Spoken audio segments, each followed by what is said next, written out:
مگر وہ آنکھیں عمران کی نہیں تھیں، لال انگارہ آنکھیں جیسے دو دہکتے ہوئے کوئلے ہوں۔ کہاں جا رہے ہو؟ عمران کی چنگھاڑتی ہوئی آواز پر وہاں بیٹھے ان چاروں کا دل دہل گیا۔ اگر کوئی عامل اس گھر میں آیا یا تم لوگ اس کے پاس گئے تو ہم لوگ اس لڑکے کا گلا دبا دیں گے، اس کو ایک لمحے کے لیے بھی سانس لینے نہیں دیں گے۔ عمران ساکت نظریں سامنے رکھتے ہوئے پراسرار انداز میں بول رہا تھا۔ ساجدہ بیگم تڑپ کر بولی، آپ کون ہیں؟ کیوں میرے بچے کو جکڑ رکھا ہے؟ مہربانی کریں اس کو چھوڑ دیں، آپ کو اللہ کا واسطہ۔ وہ روتے ہوئے اندیکھی طاقت کے قدموں میں گر گئیں۔ ہرگز نہیں، ہم اسے نہیں چھوڑیں گے۔ تم نہیں جانتی اس نے کیا حرکت کی ہے۔ ہمارے قبیلے کے سردار کی بیٹی کی شادی چل رہی تھی اور اس نے مہمانوں کے اوپر قے کر دی اور ہماری خوشی کے موقع پر بدمزگی پھیلانے کا باعث بنا ہے۔ سردار کا بیٹا اس پر سخت غصہ ہے۔ اب اسے ہمارے قہر سے کوئی نہیں بچا سکتا، کوئی بھی نہیں۔ اب یہ ہمیشہ ایسے ہی رہے گا، زندہ لاش کی صورت۔ وہ اندیکھی طاقت اس قدر غصے میں تھی کہ عمران کے منہ سے جھاگ نکل رہی تھی، اور یہ سب کہنے کے بعد عمران صوفے پر مکے مارتے ہوئے تیورا کر نیچے گر گیا اور اس کی ناک اور منہ سے خون بہنے لگا۔ یہ دیکھ سب دہشت زدہ ہو کر اپنی اپنی جگہ جیسے جم گئے ہوں۔ اس اندیکھی بلا کی دھمکی سے سبھی گھر والے خوفزدہ ہو گئے تھے۔ اس جن سے چھٹکارا بھی پانا تھا۔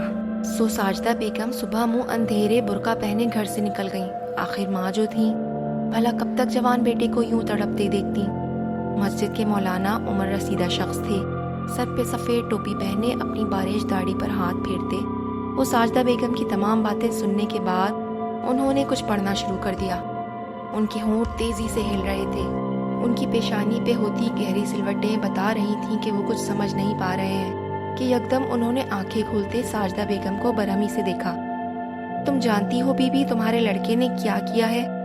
اگر ہمارے ساتھ کوئی ایسے کرے تب ہم انسان بھی فوراً اسے سزا دینے پر تل جاتے ہیں۔ مولانا صاحب سخت غصے میں تھے۔ ساجدہ بیگم نے روتے ہوئے مولانا صاحب کے آگے ہاتھ جوڑے اور کہا، کچھ کریں مولانا صاحب، اللہ کے بعد آپ ہی اسے ٹھیک کر سکتے ہیں۔ آپ نہیں جانتی بی بی، وہ جنات بہت ضدی اور ہٹ دھرم قبیلے سے ہیں، اسے نکالنا اتنا آسان نہیں۔ ساجدہ بیگم ہاتھ جوڑے بلکنے لگی تو مولانا صاحب نے کہا، اچھا آپ ایسا کرو بی بی، ابھی جاؤ، میں عصر کی نماز پڑھ کر آپ کے گھر حاضر ہوں گا، تب تک انشاءاللہ کوئی نہ کوئی حل نکال لوں گا۔ ساجدہ بیگم بولی، مولانا صاحب کچھ تو دے، کوئی تعویذ وغیرہ، تاکہ بیٹے کو پہنا سکوں۔ مولانا بولے، ارے بی بی کچھ جانتی بھی ہو، تعویذ لے کر جانا مطلب سارے خاندان کی زندگی داؤ پر لگانے کے برابر ہے۔ اگر تم کچھ لے کر گئیں اور اس کو معلوم پڑ گیا تو تم سوچ بھی نہیں سکتی کہ وہ کیا غضب ڈھا سکتا ہے۔ ساجدہ بیگم نے ڈھال قدموں گھر لوٹ آئیں۔ شوہر کی وفات کے بعد وہ اپنے دونوں بیٹوں کے ہمراہ زندگی بسر کر رہی تھیں۔ کچھ عرصہ قبل راحیل کی شادی ہوئی تھی، جبکہ عمران کی شادی کو ابھی چند دن ہی ہوئے تھے کہ اس پریشانی نے انہیں یکدم کمزور و لاغر کر دیا تھا۔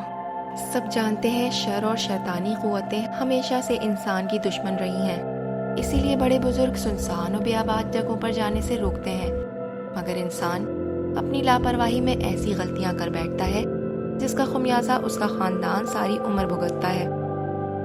راحیل بھی ماں سے نظریں چراتا پھر رہا تھا، اسے شدید غم تھا اپنے بھائی کی اس حالت کا۔ بہرحال عصر کی نماز سے فارغ ہو کر مولانا صاحب جب ان کے گھر گئے تو انہوں نے راحیل کے سوا سب کو دوسرے کمرے میں بند رہنے کا کہا۔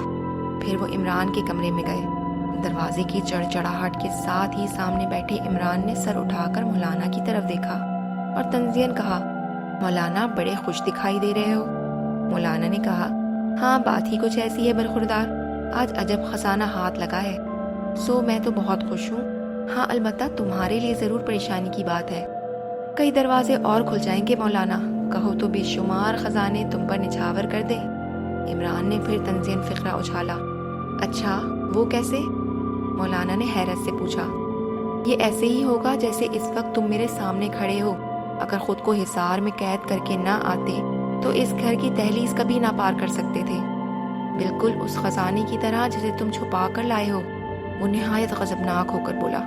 پھر مولانا نے سنجیدگی سے کہا، اچھا برخوردار، اب تمہارے جانے کا وقت ہو گیا ہے، بہتر ہے تم چلتے بنو۔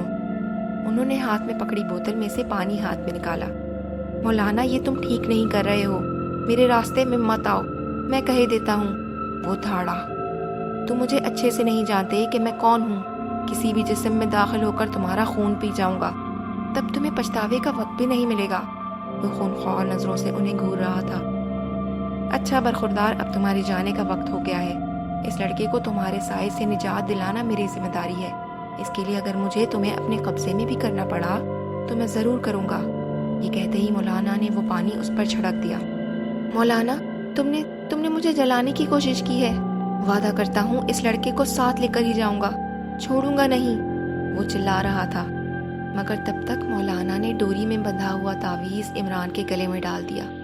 عمران جھٹکے سے نیچے گر کر تڑپنے لگا، جبکہ باہر کا مین گیٹ اس دھماکے سے گرا جیسے بم پھٹا ہو۔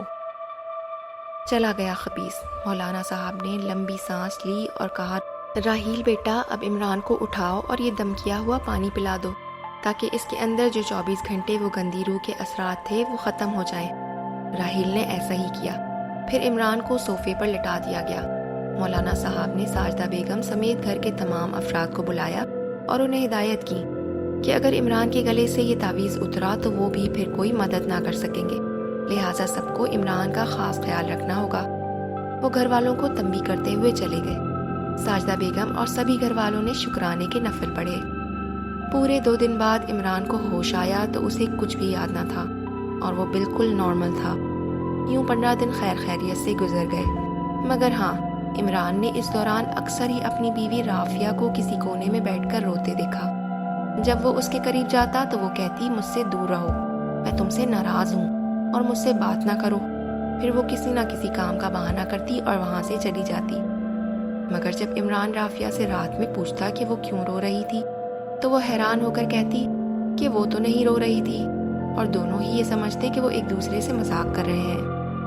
اس دن عمران تھکا ہوا آفس سے آیا تو گھر پہ کوئی چہل پہل نہ پا کر وہ سیدھا اپنے کمرے میں آ گیا، جہاں رافیہ کو دیکھ کر اس نے کہا، رافیہ مجھے پانی تو پلا دو۔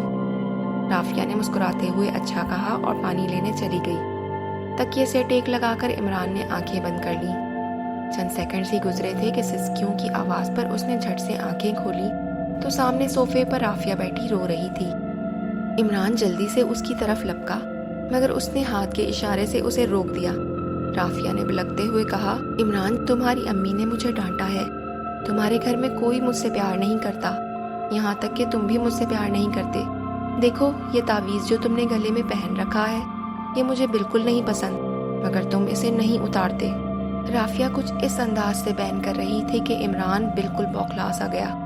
اس نے بنا کچھ سوچے جھٹ اپنے گلے سے تعویذ اتارا اور سائڈ ٹیبل پر رکھتے ہوئے رافیہ کے قریب آتے کہا، بس اتنی سی بات تھی رافیہ، سب تم سے بہت پیار کرتے ہیں۔ یہ کہتے ہوئے وہ رافیہ کے برابر صوفے پر بیٹھ گیا۔ مگر اچانک خوفناک چیخ سے چونک کر عمران نے دروازے کی سمت دیکھا تو وہاں رافیہ کھڑی تھی، جس کے ہاتھ سے شیشے کا گلاس گر کر چکنا چور ہو چکا تھا۔ رافیہ گر کر بے ہوش ہو چکی تھی۔ جبکہ عمران نے حیرت سے اپنے برابر بیٹھی رافیہ کو دیکھا تو گھبرا گیا۔ عمران کی آنکھیں سکڑی، پھر پھیلی اور پھیلتی چلی گئیں۔ اس کے برابر بیٹھی کالے لمبے بالوں والی کوئی اور مخلوق تھی، اور اس سے عجب گندی بو آ رہی تھی جس سے کچھ عرصے عمران آشنا رہ چکا تھا۔ عمران اس رات کہاں گیا کوئی نہیں جانتا۔ اسے ڈھونڈنے میں دوست، احباب اور پولیس نے ایڑی چوٹی کا زور لگا دیا، مگر اسے نہیں ملنا تھا سو نہ ملا۔ ساجدہ بیگم بیٹی کی جدائی کا غم سہتے سہتے اس دنیا سے منہ موڑ گئیں۔ راحیل نے گھر بدل لیا مگر بیچا نہیں۔ اسے ہر گھڑی اپنے بھائی کا انتظار رہا کہ شاید اس کا بھائی کبھی واپس آ جائے، مگر بے سود۔ زندگی کی 70 بہاریں دیکھنے کے بعد وہ بھی جہان فانی سے کوچ کر گیا، اور یوں ایک خاندان کا شیرازہ ایک چھوٹی سی غلطی سے بکھر گیا۔